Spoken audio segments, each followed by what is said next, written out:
vamos falar aqui de um assunto agora que é engraçado que a gente tem um grupo, né, no Clube de Investimento, e a gente fez uma enquete sobre esses 3 assuntos, né? Quais os 3 que as pessoas gostariam que a gente falasse ou elaborasse mais, né? E foi o Velho Investing, gestão de risco e outro ciclo de mercado, né? O resultado foi que só um homem bravo que escolheu gestão de risco, que foi o Christian. Fora ele, ninguém escolheu gestão de risco, todo mundo ciclo, não sei o quê.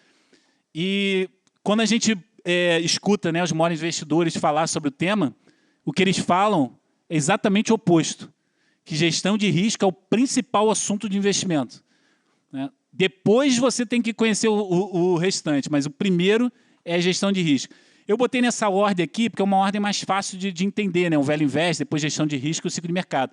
Mas gestão de risco é muito importante, vocês vão entender por quê. A minha ideia é que realmente vocês saiam com uma perspectiva diferente sobre gestão de risco. E da próxima vez, pô, elejam gestão de risco, aí vai ser o principal. Então, vamos começar aqui fazendo uma analogia com tênis, tá?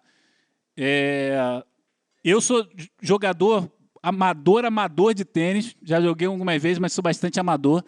E eu diria que o investimento, né, não sou eu dizendo, na verdade, não sei se esse foi do Warren Buffett ou Howard Marks, mas ele falava que o investimento ele tem muito a ver com o jogo amador de tênis. Quem joga tênis e não é um profissional aqui, talvez se recorde disso. Quem é o jogador de tênis que usualmente, na sua roda, quem joga tênis, que mais ganha a partida? É aquele que dá a melhor tacada ou é aquele que erra menos? É aquele que rebate mais ou aquele que erra menos? Geralmente é aquele que erra menos no tênis. O que erra menos ele é mais consistente. Ele é o que mais ganha partidas no jogo amador. Quando você começa a ir para o jogo profissional de tênis, aí a coisa muda, né? Por quê? Porque o jogador de tênis treina 1000 vezes, 2000 vezes, para botar a bola naquele local ali, perto da linha, né? Mas por que no investimento ninguém vai ser um jogador profissional ou não deveria se considerar um jogador profissional no investimento? Exatamente porque o investimento é uma probabilidade. Se você pode fazer tudo certo, o jogador de tênis sabe que se ele fizer tudo certo, o profissional, se ele fizer todos os movimentos certos, a bola vai naquele lugar e ele vai fazer o ponto. Muito difícil o adversário dele pegar ali na linha, né? Se ele jogar do lado oposto dele, vai na linha e ele vai fazer o ponto. Se ele fez todo o movimento certo, ele vai fazer o ponto. Em investimento, você pode fazer o movimento certo e você errar, porque é uma probabilidade. Então, isso é importante ter em mente, é uma probabilidade. Então, você fez todo o movimento certo, só que aí quando a bola ia cair lá dentro da linha, a linha se moveu e a bola cai para fora. Ou quando ia cair na linha, você percebe que você enxergou mal, a linha estava mais para a esquerda e a bola cai para fora. Então, o investimento ele não é uma ciência exata, você tem a probabilidade de errar. Então, primeiro, nunca apostar tudo naquilo ali. Então, você vai ter uma última tacada, não aposte o jogo inteiro naquela tacada, porque você pode ter a surpresa de você perder o jogo. E perder o jogo no investimento significa perder a sua matéria de investir, o seu capital. Eu acho que ninguém quer isso. Então, vamos entender por que a rentabilidade no longo prazo ela tem muito a ver com gestão de risco. Por que perder investimentos, errar o ponto, é muito custoso? Vamos dizer que você comprou um investimento por R$100, seja ele qual for. Depois de um tempo, esse investimento caiu para 50.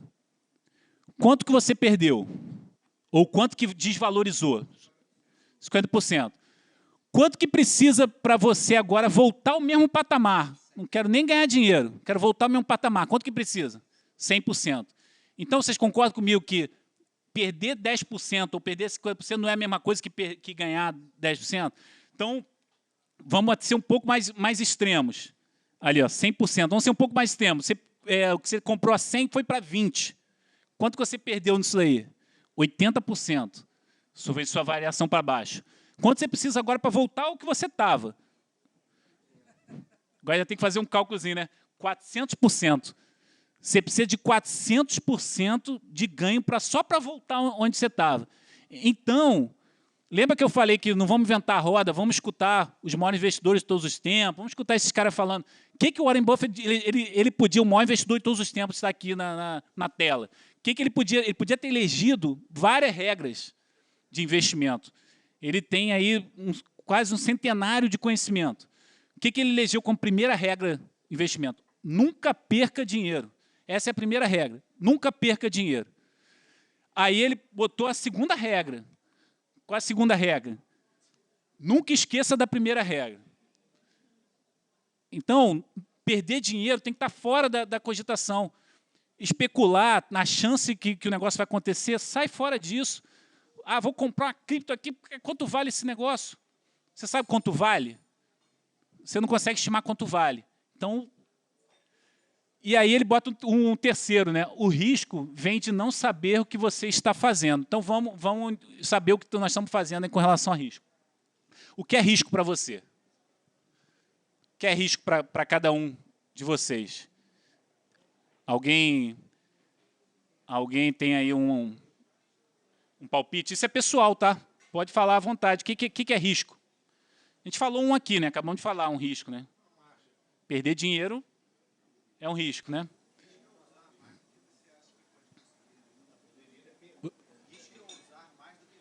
Usar mais você pode conseguir. Porque o seu risco é perder, né?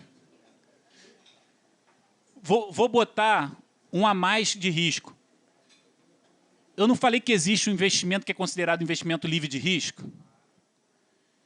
Então, risco para mim, com certeza, é perder dinheiro. Isso eu tenho que eliminar, a chance de perder dinheiro, tentar eliminar. O outro é, eu tenho uma rentabilidade em algo que tem risco menor do que no investimento livre de risco. Concorda? Então, risco para mim não é só perder. Risco para mim é ganhar menos do que eu ganharia se eu botasse todo o meu dinheiro no investimento livre de risco. Então, um investimento tem risco, por isso que chama que é investimento de risco. Tem risco porque ele tem risco você ganhar menos do que o investimento livre de risco. Então, vamos falar um pouco mais de risco. Como que você identifica risco? É fácil identificar risco? Risco é uma missão árdua identificar. O risco não está exposto. Você não conhece o risco. Então, né, você chega lá, bota o seu investimento com alguém, né, ou compra algum ativo, que te deu aí no primeiro ano 30% ao ano. Aí no segundo ano, te deu mais 20% ao ano. No terceiro ano, aí te deu mais 30% ao ano. Você está super feliz. Aí chega no quarto ano, o que você faz? Você bota seu capital inteiro. Tá falando, se eu for assim, eu vou ser o cara mais rico do Brasil. Né? 20% ao ano, 30% ao ano, você bota seu capital inteiro. Aí o que ocorre no quarto ano? Você perde lá os 80%. Você sabia do risco? Risco, geralmente, não está exposto. Risco está escondido. Essa é que é a dificuldade de você identificar o risco. O risco, na maioria das vezes, está escondido. Você precisa ser um investidor muito árduo, de muito conhecimento, para você olhar uma carteira de investimento e falar quais são os riscos que estão envolvidos ali. Um investidor do varejo, geralmente, ele não consegue identificar quais são os riscos. E, além disso, um profissional muito árduo nisso, muito preparado, muitas vezes ele não consegue identificar o risco. Por quê? Porque o risco ainda não está exposto. Por exemplo, um ativo que saiu agora. Inventaram um ativo, que inventam direto. Inventaram um ativo novo, que agora começa a ser negociado. Aí tem toda aquela propaganda, aquela publicidade em cima do ativo, muita gente falando para você, cara, é muito bom, investe naquilo ali e tal. O ativo é novo, totalmente novo. Qual é? O ativo totalmente novo. Aí você vai e bota o seu dinheiro naquele ativo. Cara, o ativo que é novo, o risco só se vem com o tempo. Você só identifica o risco com o tempo. Então, quanto mais novo o ativo, o maior é o risco de ter algo ali que você não enxerga. Então, o risco também aparece com o tempo. E aí, o Warren Buffett fala uma coisa sobre risco, né? Somente quando a maré baixa é que a gente vê quem estava nadando pelado. Enquanto a maré está alta, está tudo bem. Está ganhando 20% ao ano, 30% ao ano, não sei o quê. Quando a maré baixa, aí que você identifica quem estava ali, ó, sem proteção nenhuma, quem estava num ativo que você sabe lá, não tem conhecimento sobre aquilo ali, e aí já era, né? Você perdeu o seu capital. Então, vamos falar aí de alguns riscos, né? Vou falar de 4 que são os principais, tá? O primeiro risco de mercado. O que é o risco de mercado? Risco de mercado tem a ver com volatilidade. É exatamente a sua não confirmação de quanto aquele ativo vai render no futuro e como ele vai se comportar com o mercado. Ele geralmente oscila bastante com o humor do mercado, né, tem uma volatilidade alta, então esse é o risco de mercado, risco de volatilidade. Tá? Risco de crédito, esse é o risco de perda permanente, esse é um risco de calote, esse é um risco de incapacidade de pagamento. Emprestou dinheiro àquele fulaninho e o fulaninho não tem dinheiro para te pagar ou simplesmente te deu um calote. Sumiu ou não tem dinheiro. Prestou para ele, cara, agora o cara não tem dinheiro, você vai fazer o quê? Né? Vai botar na justiça, talvez. Né? Então, isso ocorre com empresas que você investe, isso ocorre com fundos imobiliários que você investe, isso ocorre com qualquer ativo que você invista que tem um risco de crédito. Então, esse é o risco de crédito. Ah, um banco tem risco de crédito? Tem. Ele é protegido até 250 mil pelo FGC. Passou disso, ou seja, o FGC garante que ele vai te pagar esse risco de crédito. Mas passou disso, você já não tem mais. Se o banco falir, já era. Você não vai ver mais esse dinheiro. Talvez depois na justiça, melhor esquecer. E assumir que você assumiu um risco que não deveria. O outro risco é o risco de liquidez. O que é isso? Quão rápido eu consigo transformar esse dinheiro em caixa. Esse investimento em caixa, desculpa. Esse investimento em caixa.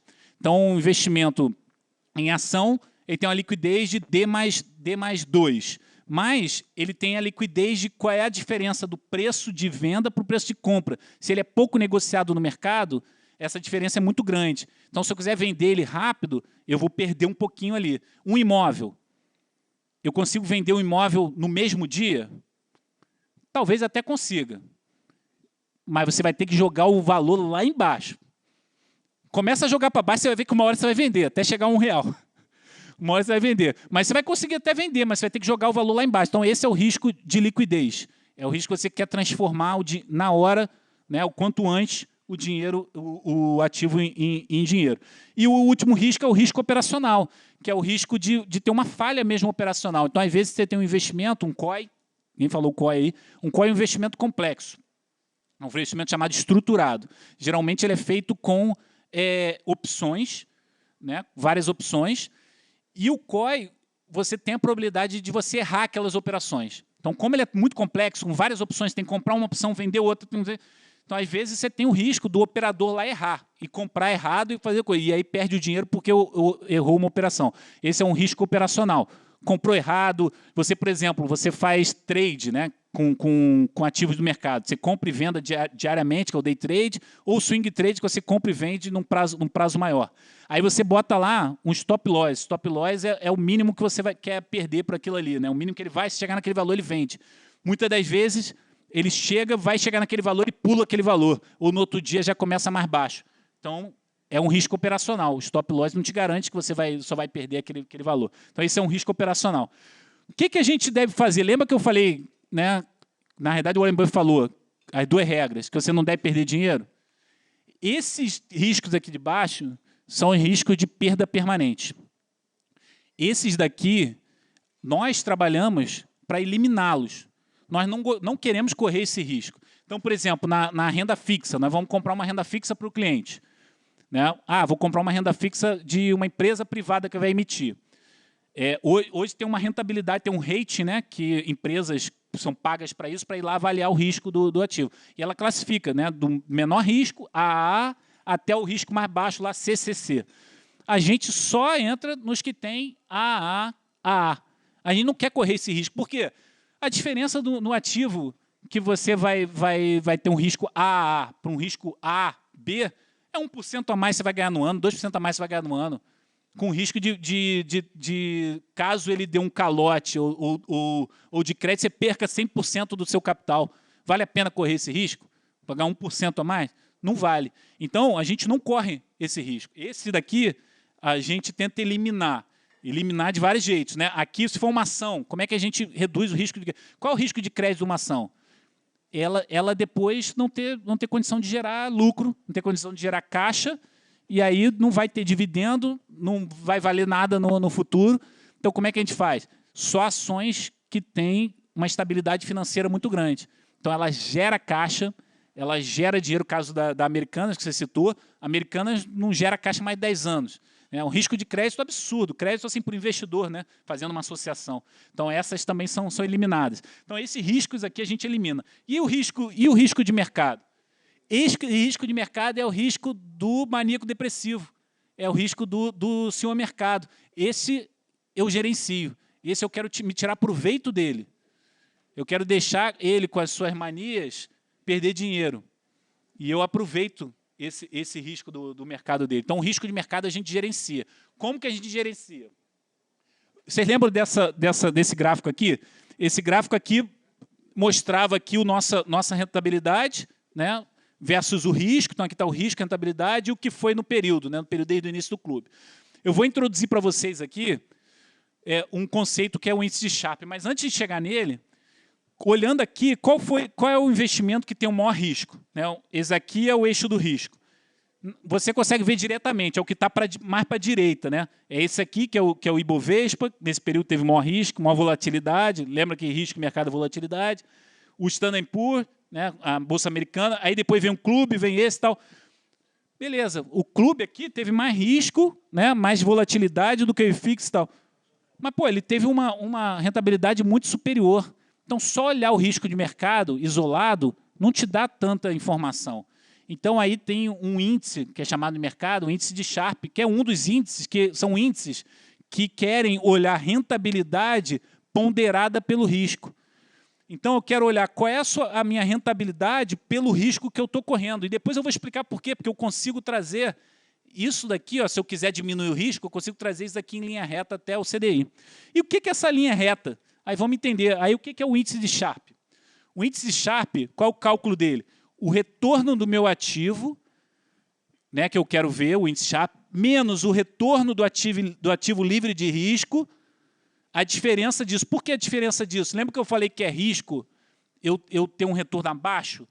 Então, tudo que eu ganho acima é o que me interessa. Então, é esse daqui menos esse. Tá? Essa diferença, que se chama prêmio de risco, que é o quanto eu ganho acima do CDI. Então, esse é o numerador. E o denominador é efetivamente o risco, que é daqui para cá, a volatilidade daqui para cá do ativo. Então, esse é o índice de Sharpe. O que o índice de Sharpe está te falando? O quanto que você está ganhando a mais do que o investimento livre de risco sobre o risco que você correu. Entendeu? Eu quero correr risco para eu ganhar algo a mais. E aí, o que é isso no final das contas? Se ele é isso aqui, ó, é o ativo sobre esse daqui que é o risco, aí eu vou entrar na engenharia aqui, ó, os engenheiros. É a tangente desse ângulo aqui. Então, o índice de Sharpe é a tangente desse ângulo. Então, o que é isso? Quanto mais inclinado essa curva aqui para cima, melhor o índice de Sharpe. Significa que mais retorno você está dando pelo risco que você está correndo.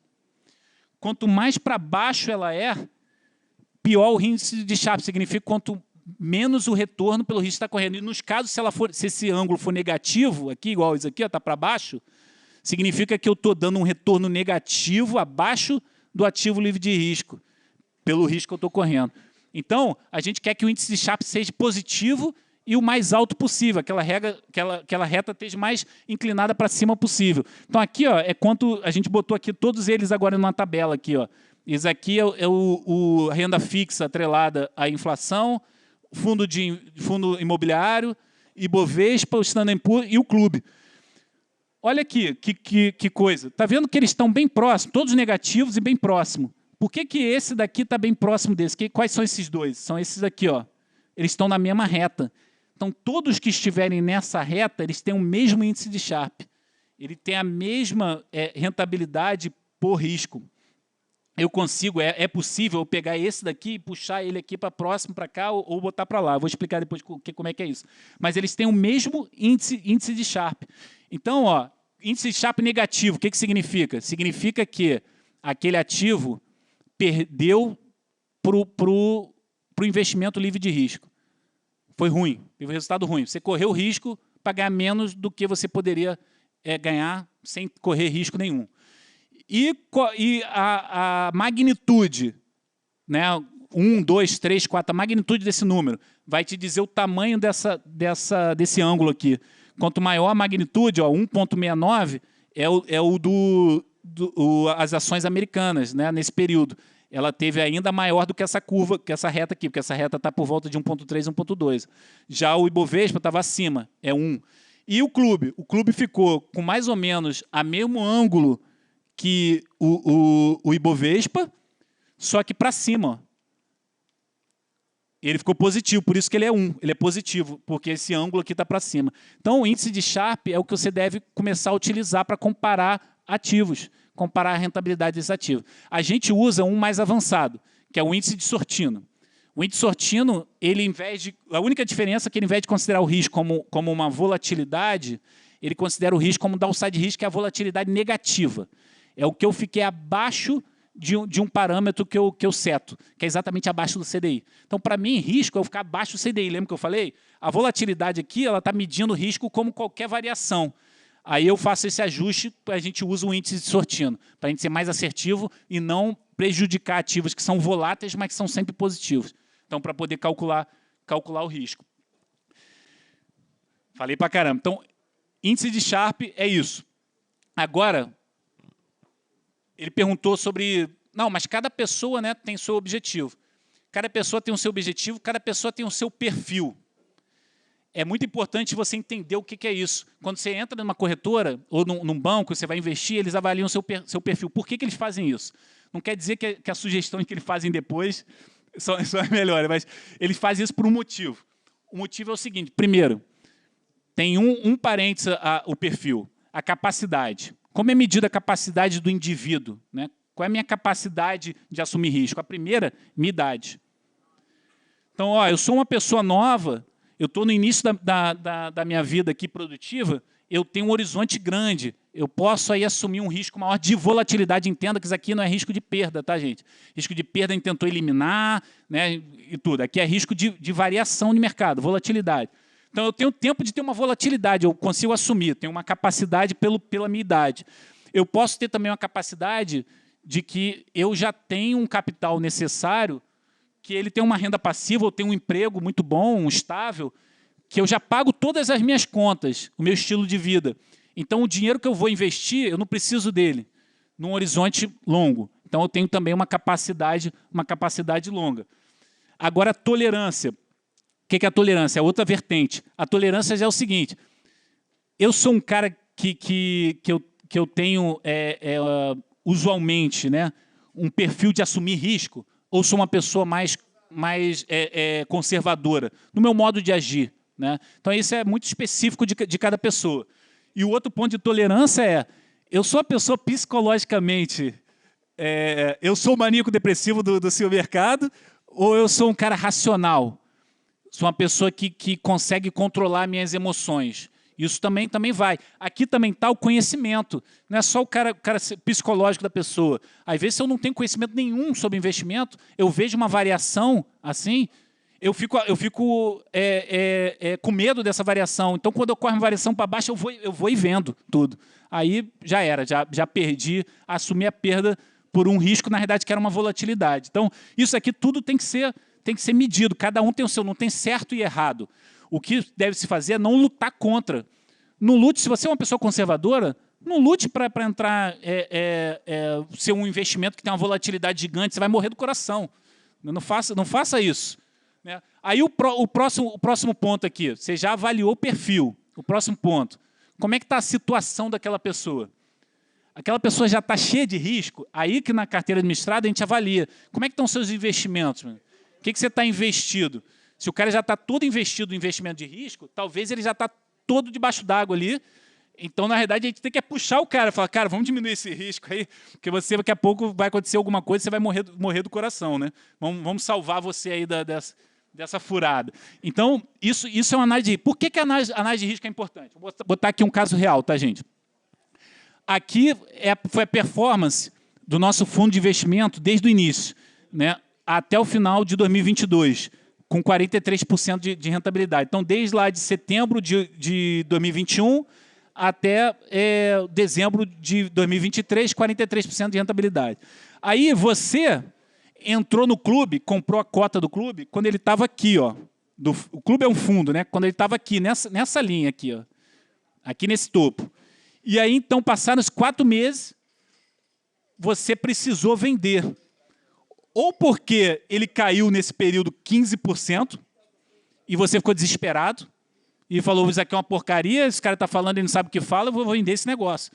E você vendeu, ou porque você precisou do dinheiro. Então, lembra lá que tinha uma vertente lá de sua perfil, né, sua capacidade, sua tolerância, e outra sua capacidade. Eu precisei do dinheiro, eu tive que vender. Aí, o que aconteceu? Você assumiu um ativo que é um ativo bom, né, viram lá, comparou com outros, mas você perdeu 15%. Você individualmente entrou aqui e vendeu aqui, perdeu 15%. Então, entenda o seu perfil. Nós, na avaliação da carteira administrada, nenhuma pessoa, nós vamos falar para o cara investir todo o dinheiro no clube, porque o risco do clube ele é muito alto para você ter todo o seu capital ali dentro. O risco de volatilidade, tá, gente? Porque, pô, você imagina você ter todo o seu capital ali dentro, em 4 meses ele caiu 15%. Qualquer um vai entrar em desespero com isso. Então, a gente avalia e vê qual é a característica, quanto tempo essa pessoa suporta, e a gente seta a volatilidade da carteira dele para que seja de acordo com o perfil dele, exatamente para que ele não entre em desespero e ele assuma uma perda que não precisava, né, de dinheiro nesse sentido. Agora, vamos falar de diversificação. Eu adoro esse tema, diversificação. Por que eu adoro esse tema? Porque muita gente fala sobre diversificação, principalmente os agentes de mercado, né? Quem vai querer te vender um produto, ele chega e fala assim, ó, diversifica, cara, investe nisso aqui para você diversificar. Então, todo mundo considera, todo mundo não, grande parte do mercado considera que diversificação significa pulverizar. Diversificar significa pulverizar. Quanto mais eu boto dinheiro em diferentes ativos ou em diferentes empresas, ou que seja, melhor para mim, que eu estou diminuindo o meu risco. Na realidade, o Warren Buffett fala uma coisa sobre isso. A diversificação é a proteção contra a ignorância. Faz pouquíssimo sentido para quem sabe o que está fazendo. Por quê? Por que ele fala isso? Ele é muito severo nesse sentido. Não é totalmente assim, tá? Mas o que ele está levando em consideração? Mas o que ele está levando em consideração aqui? Ele está levando em consideração se você quer diminuir o risco de crédito, risco de perder dinheiro. Se você quer diminuir o risco de perder dinheiro, se você... eu vou botar em vários ativos, porque se eu perder tudo, eu não perdi todo o meu dinheiro. O que você deve fazer é não botar seu dinheiro em ativos que você corre risco de perder tudo. Começa por aí. Então, o que ele fala, se você sabe o que está fazendo, se você bota em ativos, que você sabe qual é o valor, que aquilo tem um valor por trás, isso você já está protegendo essa questão de você perder. Não precisa pulverizar o seu dinheiro. Mas qual é a correlação que faz sentido, então? Qual é a correlação inteligente? Quando que a correlação faz sentido para o risco de mercado, que é a volatilidade? Lembra aquela reta que tinha lá, né, subindo com os tipos de investimento, ativos diferentes? Então, aqui é uma renda fixa, aqui um fundo de investimento imobiliário, aqui ações e o que seja. Aqui ativos com riscos diferentes. Tá? Vamos dizer que esse ativo, e você pulveriza, você tem investimento em todos esses ativos aqui. Você bota pulverizado, seguiu o que o mercado pediu, né, para pulverizar, botou dinheiro em todos eles. Aí, esse daqui que é ações, o mercado ficou desesperado, aconteceu aquela questão do ciclo, o ciclo foi lá embaixo, você ganhou pouco ou até ficou aqui negativo, nesse item aqui. Aí você tem mais renda fixa. Mas eu tenho renda fixa, pré-fixada. O que aconteceu com a renda fixa pré-fixada? Caiu também. Por que a renda fixa pré-fixada caiu? Alguém chuta? Porque ela é correlacionada positivamente. As ações são correlacionadas positivamente com a renda fixa aqui no Brasil. E nós vamos mostrar aqui que são com dados. Então, você caiu o Ibovespa, o seu título lá de renda fixa, pré-fixado, caiu também de valor no mercado. O mercado ficou desesperado, o título também caiu de valor. Então, toda a sua carteira caiu nesse momento, quando o mercado ficou desesperado. Então, você, na realidade, você teve algum benefício de diversificação? Não, porque, mas isso aqui caiu menos. Beleza, mas se você tivesse posto todo o seu dinheiro aqui, esse daqui caiu, depois ele vai subir para cá. E o seu retorno aqui, ó, médio, vai ser maior do que se você tivesse posto todo o seu dinheiro, do que você pondo todo o seu dinheiro, pulverizando o dinheiro. Então, pulverizar o dinheiro, o que ele faz? Ele faz você, no máximo, ganhar com a média do mercado. Se você vai ganhar com a média do mercado, eu volto naquele ponto. Investe na Selic. Tira risco do seu ponto. Volta lá para a Selic. Não queira ganhar mais que a Selic, porque você, no máximo, você vai ganhar na média do mercado, se tiver sorte. Porque se algum daqueles que você investiu por investir, sem analisar valor, perder tudo, dificilmente você pega o mercado de novo. Você vai ficar atrás do mercado e aí, você fala, caraca, eu podia não ter corrido o risco e ter ganhos aqui nos últimos 10 anos que eu investi. Isso provavelmente vai acontecer. Então, qual é a correlação inteligente? Correlação inteligente é quando isso daqui acontece. É quando o seu ativo aqui caiu e esses outros aqui subiram. Caramba, mas existe isso? Quando esse ativo aqui cai, por exemplo, uma ação cai, você tem algum outro ativo que é inversamente correlacionado, que ele sobe? Existe. E nós vamos mostrar aqui que existe. Então, aqui tem um cálculo por trás disso. Então, assim, primeiro, ficar na cabeça, diversificação ótima é aquela que os ativos são inversamente correlacionados. Não diversifique por diversificar. Analise, né, o que é. Por exemplo, eu tenho todo o meu capital em imóveis. O mercado imobiliário caiu, foi a zero. Tudo está imóvel. E eu preciso do dinheiro. Eu vou ter que vender o imóvel na perda para pagar esse ativo. Agora, se eu tenho algum ativo que ele é inversamente correlacionado com o mercado imobiliário, quando o mercado imobiliário caiu todo, esse ativo se valorizou, o que eu posso fazer? Posso aproveitar o desespero do senhor mercado, vendo esse ativo que subiu e compro o imóvel que caiu. Quando o mercado voltar em si, eu ganhei só com o desespero do mercado. Então, a diversificação inteligente é aquela que você tem correlação inversamente. Essa daqui é a fórmula, engenheira, sempre quer botar fórmula, mas essa daqui é a fórmula de risco para 2 ativos só. Você quer calcular o risco de 2 ativos? Aqui você tem a fórmula, é o peso de cada ativo. O que você bota aqui? O peso de cada ativo, o desvio padrão de cada um deles, ou o downside risk, que é o que a gente usa, e a correlação de um com o outro. Isso aqui é uma equação de 4 termos, para você fazer um cálculo de risco de somente 2 ativos. 2 ativos, você tem que usar essa fórmula aqui. Quando você bota 3 ativos, você já passa para uma equação de 9, já vira uma matriz, uma equação de 9 termos. Até aqui eu fazia isso na mão. Né? Eu preciso decorar essas formas, para passar essas certificações, tem que decorar tudo isso, fazer isso tudo na mão. Até aqui eu fazia na mão. A partir daqui não cai mais na prova, porque aí já é judiação. Porque o próximo são 5 ativos. Aí 5 ativos já são uma matriz de 5 por 5, já são 25 termos. Uma equação com 25 termos para calcular. E ninguém faz isso com o cidadão, né? Uma prova. E aí eu já começava a fazer no Excel. Mas eu precisava fazer isso, eu queria analisar 5 ativos. Aí eu começava a fazer planilhas no Excel. Começava a calcular lá, planilha no Excel. Comecei fazendo assim. Aí até 10 ativos eu fazia. Só que aí chegava, a fórmula era tão grande que não cabia uma cédula só do Excel. Eu tinha que botar mais de uma cédula para fazer a fórmula. O risco de erro grande. Toda hora eu tinha que voltar ali e fazer cheque de cheque para ver se estava tudo batendo. Imagina 25 ativos. Já é uma matriz de 25 por 25, já são 625 termos. Você tem que analisar 25 ativos porque você quer a carteira ideal. Você quer a carteira em que aquela fórmula ali te traga o menor risco possível. Tá? Aí veio a Raquel, ainda bem que eu tenho a Raquel aqui. Ele falou, não, eu consigo montar fazer um algoritmo disso. E fazer uma análise quantitativa. Aí que a gente agregou nossa análise quantitativa. A análise quantitativa faz aí, em alguns segundos, talvez minutos,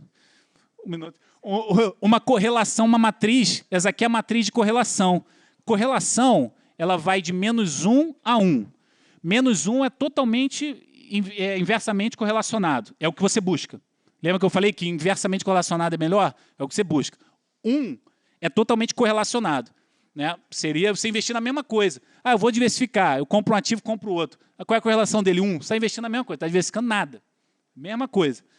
Eu quero aumentar a minha correlação. Aí você aumentar a minha diversificação. Aí você procura ativo inversamente correlacionado. Aí aqui não está dando para ver, infelizmente. Mas aqui é o Ibovespa. Tá? Aqui é um índice de ações do Brasil e aqui uma renda fixa atrelada ao IPCA. Lembra que eu falei que a correlação de renda fixa com o Ibovespa não é inteligente? Por quê? Porque a correlação é 0,55. 0,55 considerar uma correlação alta. O que vai acontecer quando a Ibovespa cair? O seu valor, o seu título de renda fixa, todos vão cair de valor no mercado. Não adiantou nada. Todo o seu patrimônio desceu junto para baixo. Agora, se você vai aqui para um fundo imobiliário, isso aqui é um índice de fundo imobiliário médio, aí a correlação já é 0,3. Ainda é uma correlação alta. Também não é o melhor tipo de diversificação. Mas cai o ativo que é inversamente correlacionado aqui. Ó. Esse daqui é menos 0,7. Quase menos 1 é o dólar. É o dólar com o Ibovespa. Então, é mais inteligente. O que esse software dela vai fazer? Vai achar quais são os ativos ideais que a gente bota na carteira e sua quantidade ponderado pelo retorno esperado que a gente tem deles para ter uma matriz perfeita. Aí ela pega esse cálculo com 625 termos e faz 1 milhão de cálculos desse. Aí que vem, para de falar de velho investe, né? Mais velho. Na época lá o pessoal não conseguia fazer isso. A gente pega o ensinamento do velho investe e traz agora para a nossa realidade. Vamos botar capacidade computacional nisso. Então ali, ó, cada ponto daquele é uma carteira com ativos diferentes e pesos diferentes, sendo plotada o retorno esperado dele pelo risco que ele tem. E aí sai essa curva aqui, ó. Essa curva é chamada de fronteira eficiente. Essa fronteira eficiente a gente tira aqui, ó, a carteira, esse ponto vermelho, é o ponto com 1 milhão de simulações, a simulação chamada de simulação de Monte Carlo, a simulação, que é você jogar itens aleatórios. Você acha o ponto que é a carteira, que é uma carteira com pesos específicos de ativos que vai te dar o maior retorno possível pelo menor risco possível.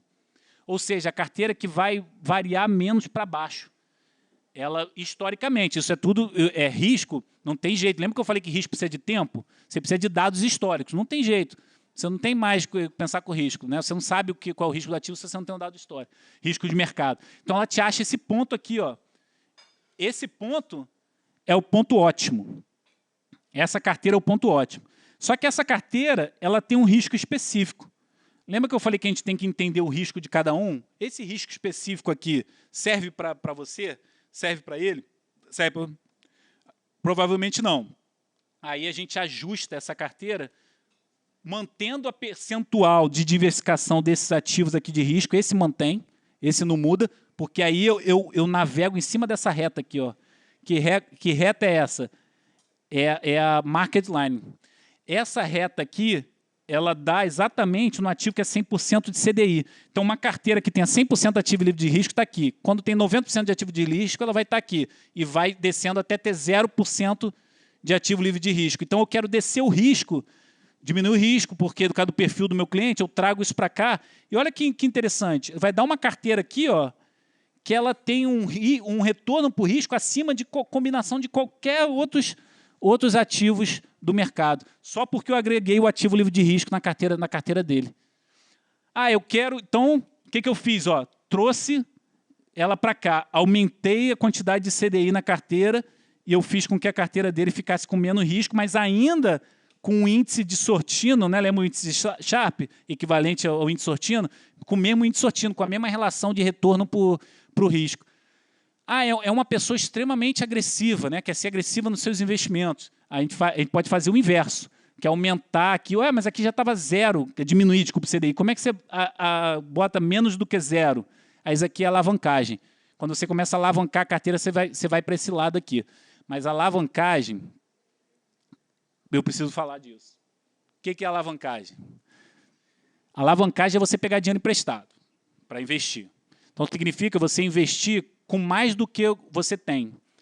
Se eu invisto com 150% do que eu tenho, eu vou ganhar 50% a mais. Mas se eu perco investindo com mais 50% do que eu tenho, eu vou ganhar 50% a menos do que eu já ia perder. Desculpa, eu vou perder 50% a menos do que eu já ia perder. A mais do que eu já ia perder. Eu vou perder 50% a mais do que eu já ia perder. Então, ela é muito arriscada. A alavancagem, eu diria que é assim, né? Imagina um jogo de carrinho. Essa associação é minha, tá? Não foi de ninguém, não. Mas o jogo de carrinho. Eu lembro que nesse joguinho de carrinho você tinha a opção de usar o nitro. Nitro era uma coisa...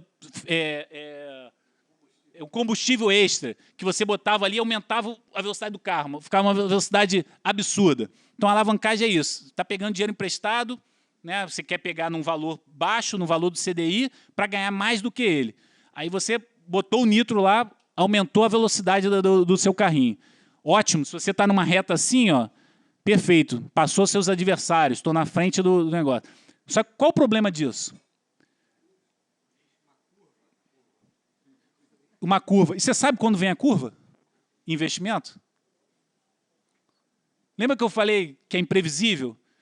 A gente não pode esquecer da aleatoriedade do mercado. O mercado, em algumas vezes, é aleatório. Então, às vezes, você está olhando, você está vendo uma reta lá na frente, mas, na realidade, a curva está aqui na sua frente, ou você tem um carro na sua frente. E se tiver um carro na sua frente, você usou o nitro, o que vai acontecer? Você vai bater, né? Se você usou uma alavancagem que não é suficiente para acabar com o seu capital e você sair do jogo, né, perder todo o seu dinheiro, você ainda vai continuar no jogo, né? Só que o que aconteceu? Você saiu da curva, mas não perdeu o jogo, continua. O que aconteceu com seus adversários? Seus adversários não saíram. Onde que eles estão agora? Estão lá na frente.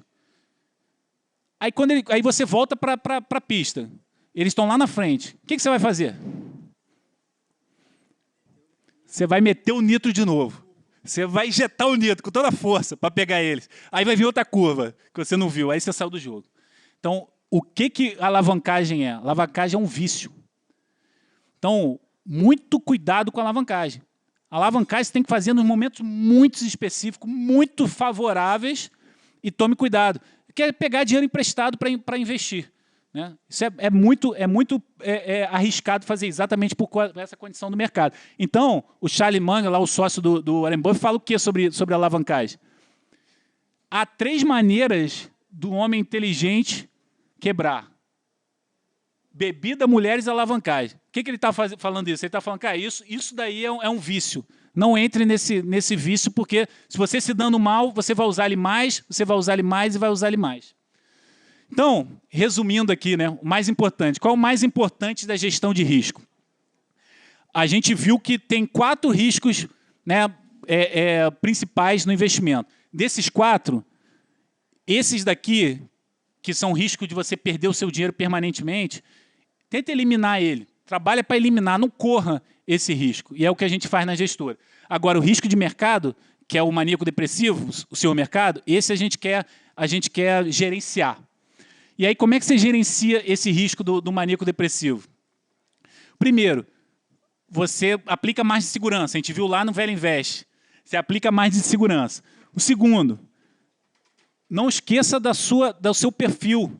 Não lute contra o seu perfil. O seu perfil, você pode ter prejuízo por conta da volatilidade do mercado.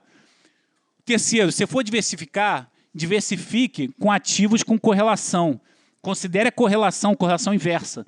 Considere a correlação na tomada de decisão de diversificação. O quarto, muito cuidado com a alavancagem. De preferência, não use. E o último, entenda o ciclo de mercado. Então, a gente entendeu o que é mercado, a próxima parte é a gente entender como que esse mercado se move. Como é que é o ciclo? Esse mercado é cíclico. E como que ele se move? Quais são os fatores que puxam esse mercado aí para ser cíclico? É isso. Agora deixar um tempo aí para perguntas.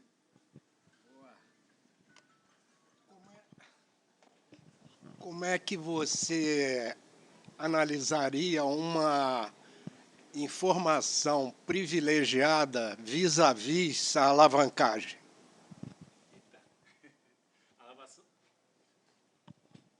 Como eu avaliaria uma informação privilegiada visa alavancagem? Significa, você quer dizer que se eu tenho uma informação privilegiada, eu poderia alavancar, né?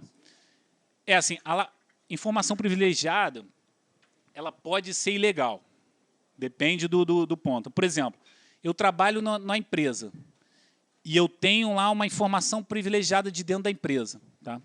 Se é uma informação privilegiada não pública, eu, como investidor do mercado financeiro, né, que jurei, eu não posso usar isso a meu favor. informação privilegiada não pública, eu não posso usar a meu favor. Se eu uso isso como investidor, eu posso perder a minha condição de profissional de investimento. Então, esse é um ponto, né, na CVM. Então, é importante todo mundo saber. Informação privilegiada não pública, eu não posso utilizar. Informação privilegiada pública, eu posso usar. Então, o que é isso?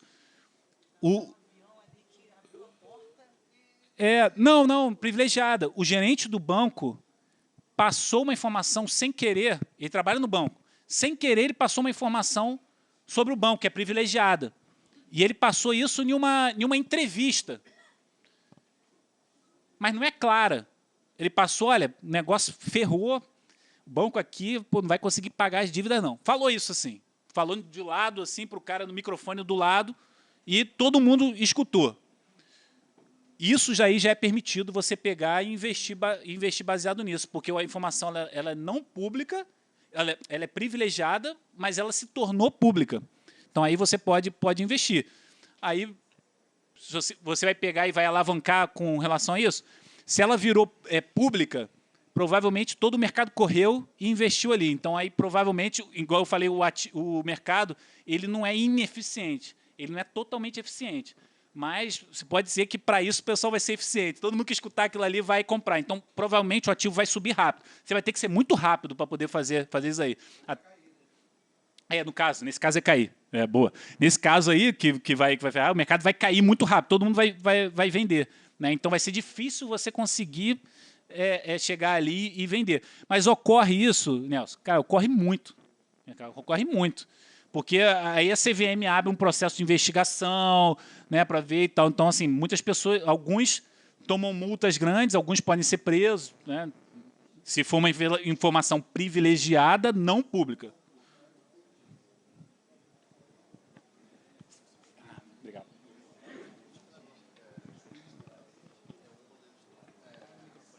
Doutor José Ricardo Azeredo Ioquem. A minha pergunta é o seguinte: quanto você cobra? Eu pago 30% do meu investidor. Só que ele diz 70% de confiança. 70%. Você cobraria quanto? Boa pergunta. Qual é a diferença? Não, é muito boa pergunta. Qual é a diferença, tá, de uma gestora ou de um gestor para um assessor? Primeiro, vamos entender, no mercado, né, isso é muito importante, todo mundo entender isso. No mercado financeiro, vai estar bem longe aquele slide. No mercado financeiro, você tem alguns agentes. Né? Você tem o gerente de banco, que você pode investir pelo gerente de banco. Você tem um assessor de investimentos, que é o que trabalha na corretora. Você tem o consultor de investimento e você tem o gestor. Tá? São os principais. O gerente de banco, ele ganha, como que ele ganha?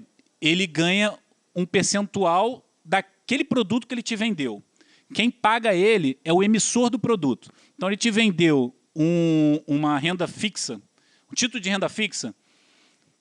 Geralmente, esse título de renda fixa, ele lá na origem, ele pagaria 15% ao mês. Ao ano. Ao mês seria ao ano, dando um exemplo. 15% ao ano. Um exemplo até exagerado. E aí, quando ele vende para você, ele te vende a 12%. O que aconteceu? Esses 3% é o que fica no bolso dele. Quem que define quanto ele vai receber? É quem emite. Quem emite lá vai falar, olha, eu vou pagar aos assessores, são vendedores, o assessor e o gerente de banco, os dois, são vendedores. Então, ele recebe pelo produto que ele te vende. Então, assim, ele tem dois produtos iguais, ou até um com risco um pouco maior, mas que paga mais para ele, não quer dizer que ele vai te oferecer esse. Né? Eu, como profissional do mercado, não posso te afirmar isso. Mas há um certo conflito de interesse, concorda? Ele é pago por quem emite. E quem emite que define qual é o valor que ele é pago. Então, quando você vai num banco investir, o banco vai te trazer um gerente de banco e o gerente é assim que ele recebe. O assessor na corretora, mesma coisa. Você não consegue na corretora, não, mas eu abri a conta online, não pedi ninguém, eu estou investindo lá, eu estou escolhendo os ativos e estou botando. Você é obrigado a ter um assessor. Você não sabe, mas se buscar lá, você vai ter qual é o nome do assessor. Então, esse cara está ganhando. Você ele está emitindo, esse cara está ganhando. O consultor. Como é que consultor é remunerado? Consultor, desculpa, só voltando um pouco, qual é a diferença do gerente então para o assessor? Os dois são iguais nesse sentido de como recebe. Mas qual é a diferença? O gerente de banco ainda pode ter um conflito a mais. Porque o que o banco faz? O banco pega dinheiro emprestado para quê? Para emprestar, para investir. O banco pega o dinheiro do banco para investir. Então, ele quer que você ganhe menos possível. Ele quer te pagar o menor possível para ele reinvestir. Então, pode ter esse certo conflito de interesse. Apesar que os bancos falam que eles separam a área de investimento da área de não sei o quê, então são empresas diferentes, tem que ser fisicamente separado e que não tem esse conflito. Mas a instituição banco tem esse conflito. Já o assessor, não. O assessor ele só ganha, mas a corretora não investe o seu dinheiro, ela ganha na transação. O consultor ele é pago já pelo cliente, já melhora, já não tem mais o conflito de interesse, então quem paga ele não é o emissor, é o cliente que paga ele. E como que ele recebe? Pela consultoria que ele dá. Então ele vai na casa do cliente, o cliente fala, olha, eu quero isso assado, esse é o meu objetivo, tal. Aí ele traça lá, né, sugere para a pessoa um investimento e o cliente vai e paga ele. Pela sua consultoria eu estou te pagando tanto. Ele pode receber por diária que ele vai lá, né, por consulta, né, o consultor pode receber consulta, ou ele pode receber um fixo mensal. Ó, eu vou ser seu consultor de investimento para sempre, você me paga um fixo mensal. Esse é o consultor. Tá? Então o consultor já melhora um pouco, não tem um conflito de interesse de receber lá de quem faz. Agora o gestor, que é o nosso caso. O gestor, ele já é pago pelo cliente, só que a gente ganha majoritariamente, a gente ganha pelo percentual que você vence aquele ativo livre de risco lá. Lembra que eu falei que tem um ativo livre de risco? Então, quanto você ganha daquilo lá? Então, vamos dizer que o ativo livre de risco deu 10% no ano. A sua carteira deu 15% no ano. A gente vai ganhar 20% do que você venceu o CDI. Então, você venceu em 5% o CDI, o ativo livre de risco. A gente vai ganhar esse 1%. Você vai ficar com os 4%, a gente vai ganhar 1%. Então, a gente ganha em cima do que você vence. Então, por isso, do triângulo que o Pedro mostrou, sobre o alinhamento de interesse.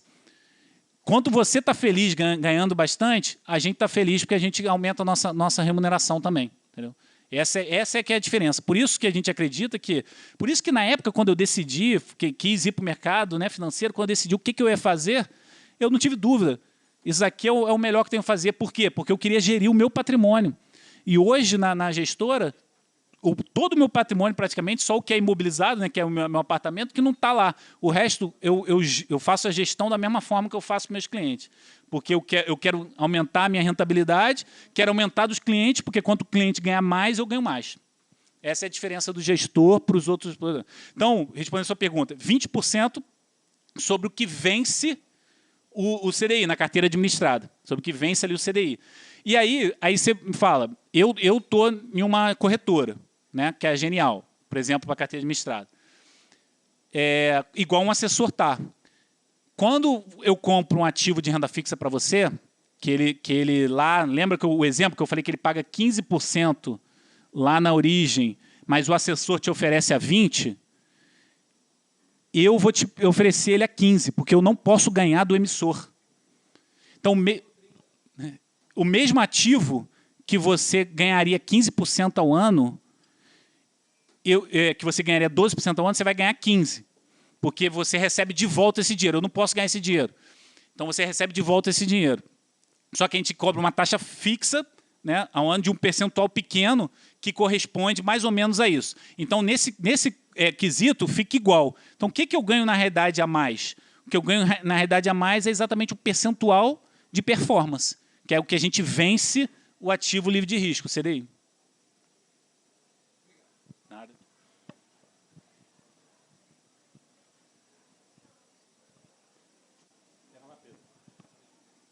Obrigado. Quem quer?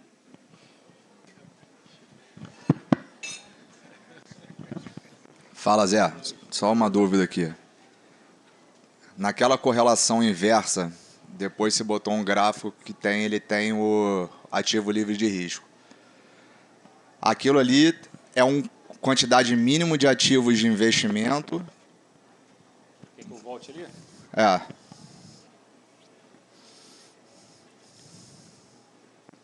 Aqui? Anterior. Depois essa. Mais uma anterior. Essa correlação inversa aqui, vou dar um exemplo, eu posso não ter entendido. Tá?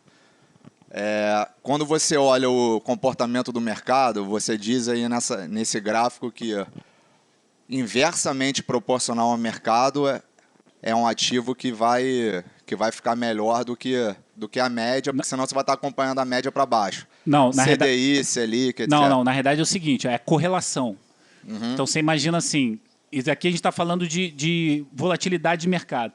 Então imagina que um ativo que você tem, ele caiu de valor. O que acontece com um outro ativo que você tenha? Ele cai de valor também? Se ele cai, aí você pega vários dados. Né? Aqui, eu até não falei, são 179 meses de dados que tem aqui nessa correlação. Então, em 179 meses, qual é a correlação de um? Então, essa é a correlação. Se sempre quando um ativo cai, o outro cai, a correlação seria perfeita de 1. Se sempre quando um ativo cai, o outro sobe, sempre, todas as vezes, a correlação seria perfeita de menos 1. Não, entendi. Eu só queria entender se a correlação, você está avaliando o quê? Simplesmente um mercado? Vou dar um exemplo. Bitcoin aí estaria com a correlação baixa em comportamento com o mercado. Não. Sempre é relativo. Seria Bitcoin com o quê? É isso que eu estou falando. Então você relativo. aí você está falando uma carteira. Isso. Se você olha aqui, isola... olha aqui. Sabe por que isso aqui é uma matriz? Porque é esse ativo aqui, contra todos esses individualmente, tá vendo? Por que tem essa linha aqui que é 1? Por que isso aqui é 1? Porque esse aqui é o mesmo. É o IBOV contra o IBOV. A correlação é perfeita, é 1. Então, isso aqui é a linha que todos são os ativos contra ele mesmo. Então, aqui é sempre uma comparação. A correlação ela é sempre entre dois ativos. Pode ser entre um mercado. Como é que a gente faz entre o mercado? Aqui, como está o IBOV, a gente pega a ETF do IBOV. A minha pergunta é, quando o mercado está favorável, aí na carteira de investimento, você aplica esse com o livre de risco. Você faz uma correlação entre os dois? Isso. Não, aqui é só ativo de risco. Tá? Okay. Então, o que eu faria? O mercado está favorável, que seja. Eu tenho aqui Ibovespa, por exemplo, e eu tenho um outro também na carteira, em dólar, que é inversamente correlacionado ao Ibovespa, para eu diminuir o meu risco de volatilidade da carteira. Agora, aqui é que entra o ativo livre de risco. O ativo livre de risco ele entra na carteira, na realidade, para você diminuir ou aumentar risco, mas você continua andando na mesma reta. Então, você tem a mesma retorno por risco. Não sei se... Não, foi claro. Não, foi. Eu penso assim, eu acompanho muito CDI. A gente está num país em que a Selic é 12,75. Exato. Tá? A CDI você pode considerar que é o ativo livre de risco. Agora diminuiu. Seria a Selic, cerca da Selic, por volta do ativo livre de risco. Então, o ponto é, o livre de risco com um risco ponderado ali é dizer que o ativo está rendendo acima da Selic. Então, essa carteira você correlacionou as duas coisas. Porque eu digo o seguinte, quando o Bitcoin está muito favorável, ele tem uma volatilidade gigante, e é um ativo que eu não gosto, por exemplo, ele teria uma correlação baixíssima com o mercado. Então, isso não é verdade. Isso é o que o mercado fala. Quando a gente já fez esse estudo, se eu pego a correlação do Bitcoin, por exemplo, com o Standard & Poor's, uma correlação imensa, muito grande. Então, o Bitcoin, foi bom você tocar nesse assunto. Primeiro que o Bitcoin... Cara, eu extrapolei cenários. Não, assim, eu sei, mas foi bom. Mas é legal, porque todo mundo fala sobre criptomoeda. O Bitcoin hoje, qual é o valor do Bitcoin? Então, na primeira apresentação, a gente falou sobre Value Invest. Qual é o valor do Bitcoin? É muito difícil você determinar valor. Então, é um ativo que a gente não investe. Mas o mercado fala muito sobre Bitcoin e fala que ele é um ouro. Ele é igual o ouro digital, que quando tudo cair, ele vai se manter o negócio. O Bitcoin é recente. Você não pode afirmar isso sem olhar dados. Mas olhando os dados dele, mesmo recentes, você vê que a correlação dele com alguns ativos